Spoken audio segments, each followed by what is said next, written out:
launching ating tinatawag na Pure Heli and Pure Yacht. Ano naman po yan, sir? Siyempre, pwede ka na mag-book ng helicopter. And yate. Yate. And this is not a promo. This is a regular service. Ano ba yung mga services na ino-offer ng Pure Ride? Yes. So, this coming 12/14, magsisimula na yung ating 4-seater and 6-seater. So, pwede kayong mag-book ng ride, no? And by early March, we would be launching our 2-wheel and 4-wheel delivery service within Metro Manila.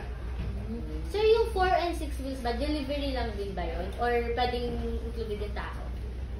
For yung 4-wheel, na 4-seater and 6-seater, syempre, pwede sumakay ang tao. Pwede sumakay? Yes, pwede talaga. And by early March, yung delivery service natin, 2-wheel and 4-wheel siya.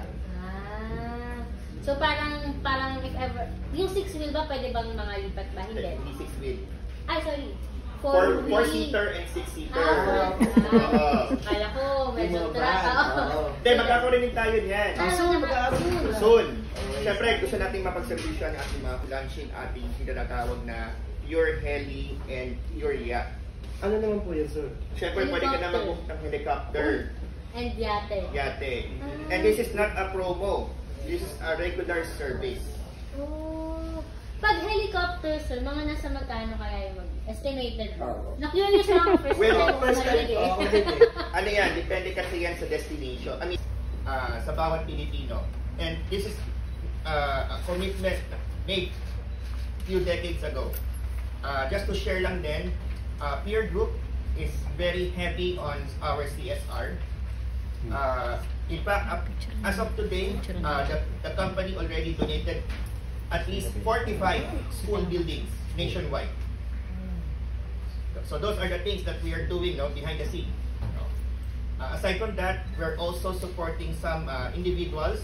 Nakapagpa-opera na po tayo ng mga bata. So I think I would have Sir Jo share some of the stories. Yeah, yung mga bata po more or less nasa 100 na po sila. Yan po yung mga bata na pinanganak na walang butas yung question. So we have them operated. Yung iba kasi na, yung first natin was yung nakalabas na lang yung bituka niya, nakatali sa plastic, nakatali sa bewang. Sabi ko, bakit po ganun? Sabi niya kasi wala kami pambili ng bag. And then, in-explain po niya yung sakit niya. So what we did was we talked to doctors. Ang ginawa po nila is, pagkapanganak po ng bata, they operate the anus, ginagawa ng butas. Pag nag-heal na, saka siya dinudugtong ulit. Mali initially, ginugupit yung bituka niya, lalagyan ng bag. Pag kaya na niya, we operate the anus. And then pag okay na po siya, pati muscles niya, we reconnect it.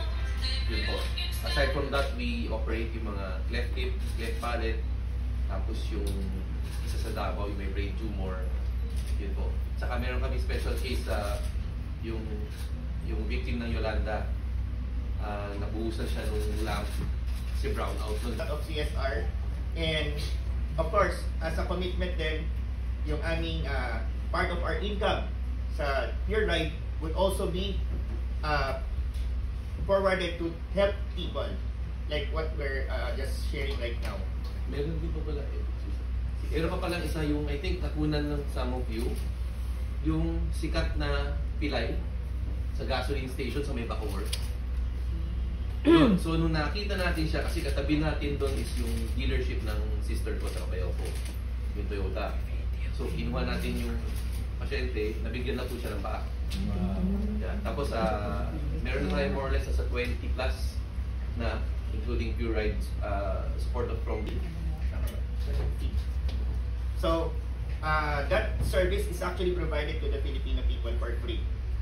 In fact, para siyang 911, you could actually call for free or you could use the app before for free. Our agents would be the one to dispatch the required help. It could be a police, ambulance, or even a fire department. And that same service would also be integrated into Pure Ride within this year. We're bringing it back to help more people.